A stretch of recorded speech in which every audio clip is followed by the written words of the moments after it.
Hi everyone, welcome and welcome back to the channel. This is Ritik and you are watching the e-commerce. So many of you are messaging me और videos पे comments कर रहे हो कि क्या career opportunities रहती है after M.Com. So if you are a person who wants to pursue M.Com और या फिर अभी currently first year के अंदर आपने admission लिया हुआ है, first semester के अंदर admission लिया हुआ है M.Com के, so what are the career opportunities that you guys have? इस वीडियो के अंदर ये जानेंगे कि क्या करियर अपॉर्चुनिटीज आपके पास है।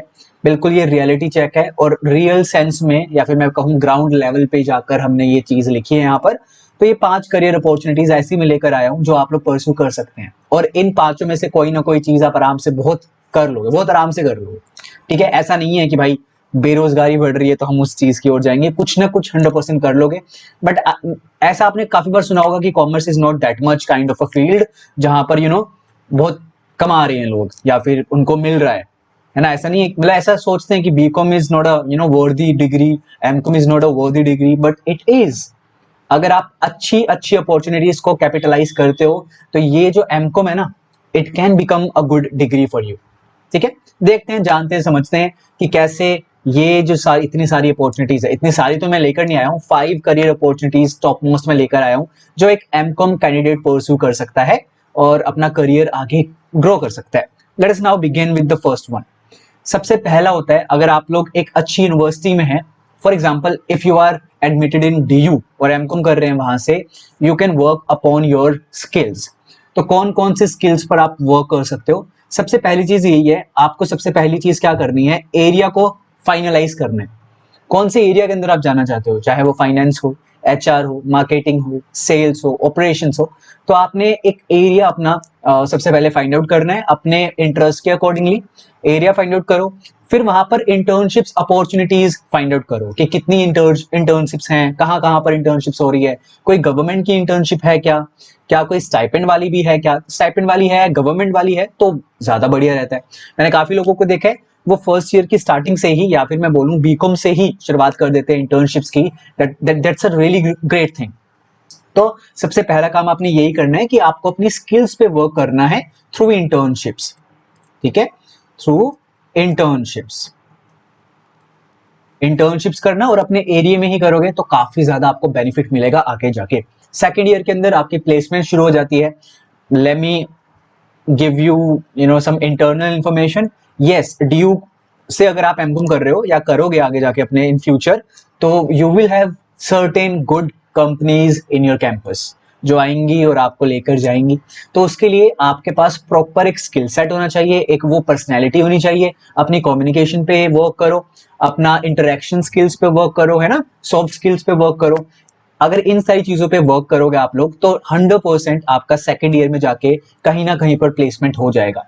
ठीक है, गुड अमाउंट ऑफ पैकेज होता है, इतना भी गुड अमाउंट नहीं होता बट स्टिल गुड अमाउंट होता है। वो आपके ऊपर भी देखा जाएगा कि आपके अंदर कितनी स्किल्स हैं और आपका यहां से करियर की शुरुआत हो सकती है। आप कॉर्पोरेट वर्ल्ड के अंदर एंट्री ले सकते हो अगर अभी तक आपने नहीं ली होती है तो फर्स्ट ऑप्शन सबसे बढ़िया ऑप्शन है। आपको एज सच कुछ नहीं करना होता, आप अपनी एमकॉम को परस्यू करो, नॉलेज बढ़ाओ, अपनी साइड बाय साइड इंटर्नशिप्स करो एंड जब प्लेसमेंट शुरू होती है प्लेसमेंट्स में बैठो अपने एरिया वाइज। ठीक है, और हाँ, मिनिमम CGPA रखनी है वहां पर अपनी कि 7 पॉइंट से समथिंग ऊपर रखो अपनी CGPA को। ठीक है, अगर CGPA वाला वहां पर कुछ सीन रहता है तो 7 से ऊपर रखने की ट्राई किया करो, तभी you can sit in placements, है ना। और वहां पे क्राइटेरिया भी आता है, कंपनी टू कंपनी भी, वो भी वरी करता है फिर। तो आपके मार्क्स थोड़े से ज्यादा होने चाहिए, that is the reason. MCom को भी टाइम दो, वहां पर नॉलेज जो तुम्हें मिल रही है, नो डाउट वो थ्योरेटिकल नॉलेज है, not that much practical knowledge, but still you need to do it, है ना। वो आपके काम आएगा जब आप लोग इंटरव्यूज दे रहे होगे, अपनी नॉलेज शेयर कर रहे होगे ना, तब काम आएगा बहुत प्यारे तरीके से। Second one is aim for clearing competitive exams. मैं आपको रियल लाइफ एग्जांपल देता हूं। हमारी ही बैच की एक लड़की थी, उन्होंने SBI PO का एग्जाम क्लियर किया था वाइल डूइंग हर एमकॉम।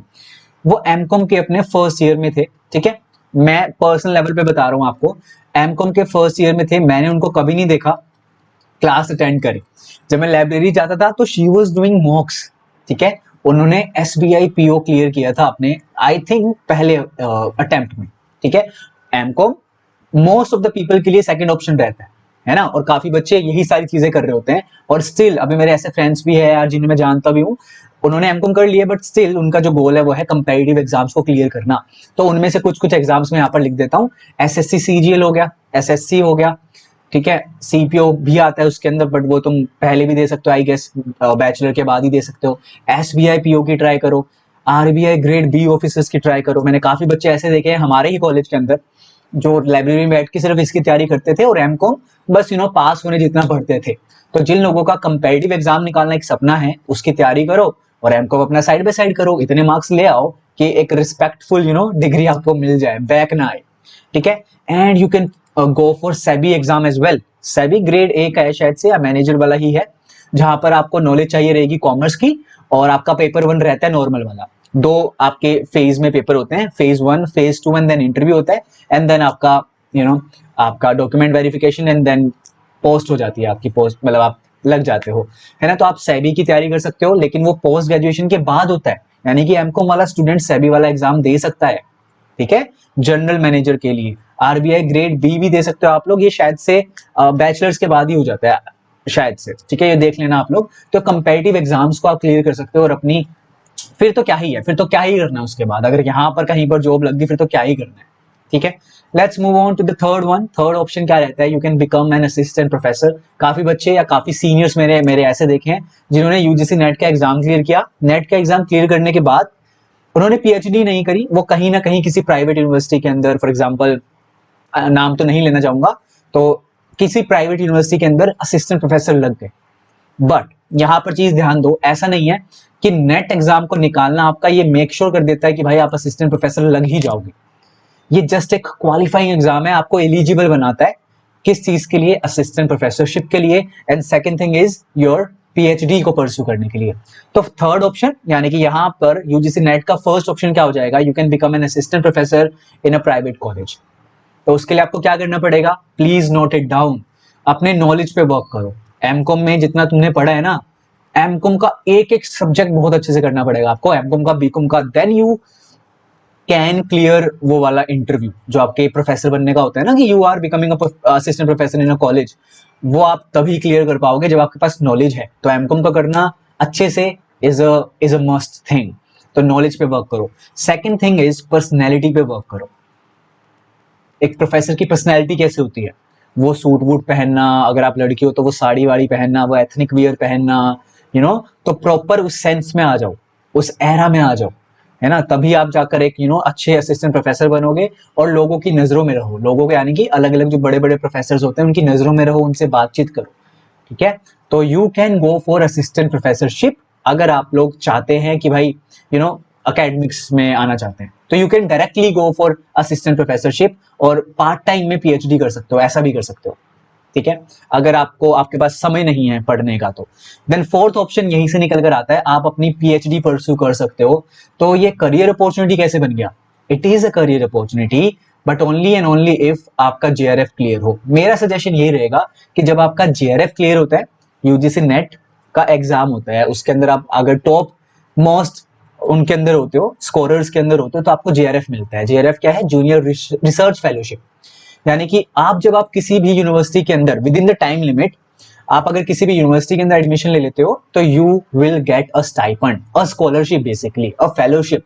कितने रुपए की मिलती है, अगर आप टीयर 1 सिटी से बिलोंग कर रहे हो, यानी कि दिल्ली हो गया, चेन्नई हो गया, यहाँ कहीं से आप अपना कर रहे हो PhD, you will get a 45,000 approx rupees per month, 3 साल के लिए। और उसके बाद आप सीनियर रिसर्च फेलोशिप में कन्वर्ट हो जाती है आपकी फेलोशिप, एसआरएफ बन जाते हो, और वहां पर फिर हाई अमाउंट मिलता है, लगभग आपके पास 60 to 62,000 रुपीज आपको पर मंथ मिलते हैं, और इतने में आपकी पीएचडी पूरी हो जाती है। बट अगेन पीएचडी पूरी होने के बाद भी यू नीड टू अलग अलग कॉलेजेस में अप्लाई करना पड़ेगा to become an assistant professor, तो वो भी आपको करना पड़ेगा। बट स्टिल मैं इसको एक करियर के पॉइंट ऑफ व्यू से ही देखता हूँ, क्योंकि अगर आपके पास जेआरएफ क्लियर है तो you will get a stipend, तो आपका वो सस्टेन हो जाएगा 4 साल, और उसके बाद पीएचडी है आपके पास, तो चांसेस बढ़ जाएंगे आपके असिस्टेंट प्रोफेसर बनने के, और आपको बाद में नहीं करनी पड़ेगी पीएचडी, क्योंकि एसोसिएट प्रोफेसर बनने के लिए आपको पीएचडी करनी पड़ती है, प्रोफेसर बनने के लिए भी आपको पीएचडी करनी पड़ती है। है ना। यानी कि without PhD you can only become an assistant professor, ना कि एसोसिएट प्रोफेसर और ना कि प्रोफेसर, उसके लिए पीएचडी करनी पड़ेगी। So it's a must thing. तो एकेडमिक्स में आना तो ये तो करना पड़ेगा, यानी कि यूजीसी नेट एग्जाम आपको निकालना पड़ेगा आज के टाइम पर।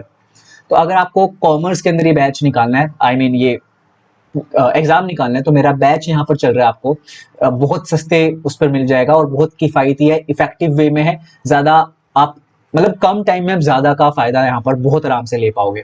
तो पहले मैं आपको उस बारे में बता देता हूँ, ये बैच के बारे में बता देता हूँ। अगर एनरोल करना है for UGC net commerce examination only paper 2 की मैं बात कर रहा हूँ। अगर यूजीसी नेट के बारे में नहीं पता है कि क्या होता है, मैं आई बटन पे लिंक दे दूंगा या डिस्क्रिप्शन के अंदर देख लेना, नीचे जाके सारा का सारा यूजीसी नेट के बारे में पता चल जाएगा।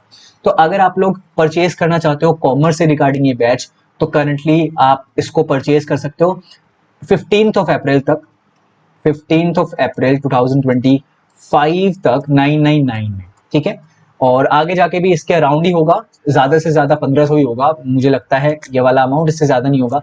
तो आप तब भी बाय कर सकते हैं, लेकिन आप अभी देख रहे हैं तो कोशिश करना कि 15 अप्रैल से पहले ये बैच परचेज कर लो, ताकि आप लोग यूजीसी नेट कॉमर्स की प्रिपरेशन बहुत अच्छे से कर पाओ, ओनली पेपर 2 की, ठीक है। क्या कुछ फॉक्स मिलते हैं, सारी चीजें यहाँ पर लिखा हुआ है, 7वीं चीज को हटा देना, क्योंकि ये उन बच्चों के लिए था जो जिन्होंने ऑलरेडी एडमिशन ले लिया है, जिन्होंने बैच में एनरोल कर लिया है, ठीक है। So all the very best. अगर बैच को ज्वाइन करना है, नीचे दिए गए नंबर पे मुझसे कॉन्टैक्ट कर लेना, ओनली ऑन ओनली व्हाट्सएप पे, कोई फोन नहीं करेगा, ठीक है। एनीवेज, 5th पर आ जाते हैं हम। 5th and the last one is freelancing. Obviously you don't require a degree for doing a freelancing, but अगर उसी फोटे में कर रहे हो और उसी एरिया में कर रहे हो तो यू रिक्वायर्ड अ डिग्री, है ना। तो एमकॉम से तुम्हें जो नॉलेज मिली है, you can use this particular knowledge in doing freelancing, या फिर ऑनलाइन एजुकेटर बन जाओ, अपना कोई बिजनेस खोल लो, ठीक है। तो ऑनलाइन एजुकेटर बनने के लिए you have to do MCom, अगर आपको उसी फील्ड के अंदर आपको क्या बनना है, एक ऑनलाइन एजुकेटर बनना है तो, ठीक है। या फिर अपना कोई आप बिजनेस खोल सकते हो,